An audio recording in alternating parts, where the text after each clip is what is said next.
आज एक कहानी सुनाता हूँ। ये कहानी किसी विवाद की नहीं है। ये कहानी किसी नाराज़गी की भी नहीं है।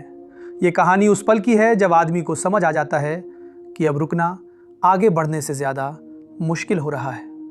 लल्लन टॉप कोई दफ्तर नहीं था मेरे लिए। लल्लन टॉप एक जिम्मेदारी थी, एक प्रयोग था, एक भरोसा था कि हिंदी में भी पत्रकारिता ईमानदार, असरदार और लोकप्रिय हो सकती है। जब हमने शुरू किया था तो हमारे पास ना बड़ा बजट था, ना बड़ा सेटअप, ना कोई फार्मूला। बस एक जिद थी कि खबर ऐसे कहेंगे जैसे घर की बैठक में कही जाती है।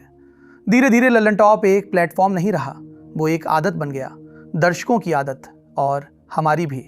लेकिन जिंदगी यही सिखाती है, हर रिश्ता हमेशा चलने के लिए नहीं होता। कुछ रिश्ते आपको तैयार करने के लिए होते हैं। समझने वाले समझ गए होंगे, ये फैसला किसी एक दिन में नहीं हुआ। ये फैसला कई चुप दिनों में पका, कई रातों में जब काम ठीक चल रहा था पर मन नहीं चल रहा था। कई लोग पूछेंगे, सब ठीक था फिर छोड़ क्यों दिया? तो जवाब सीधा है, कभी कभी सब ठीक होना ही सबसे बड़ा सवाल बन जाता है। मैं ये नहीं कह रहा कि लल्लन टॉप गलत था, मैं ये भी नहीं कह रहा कि मैं सही था।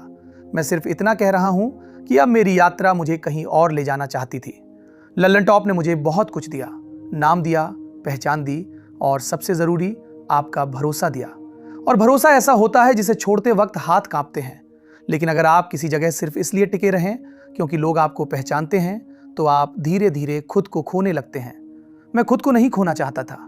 आज भी मैं वही हूं जो सवाल पूछता है, जो सत्ता से असहज रहता है, जो दर्शक को कमजोर नहीं समझता। बस मंच बदलेगा, आवाज वही रहेगी, नीयत वही रहेगी। और अंत में बस इतना कहूंगा, लल्लन टॉप से निकलना पीछे जाना नहीं है, ये आगे बढ़ने का वही साहस है जो पत्रकारिता आपसे मांगती है। आप साथ थे, आप साथ हैं और उम्मीद है आप साथ रहेंगे। समझने वाले अब पूरी तरह समझ गए होंगे।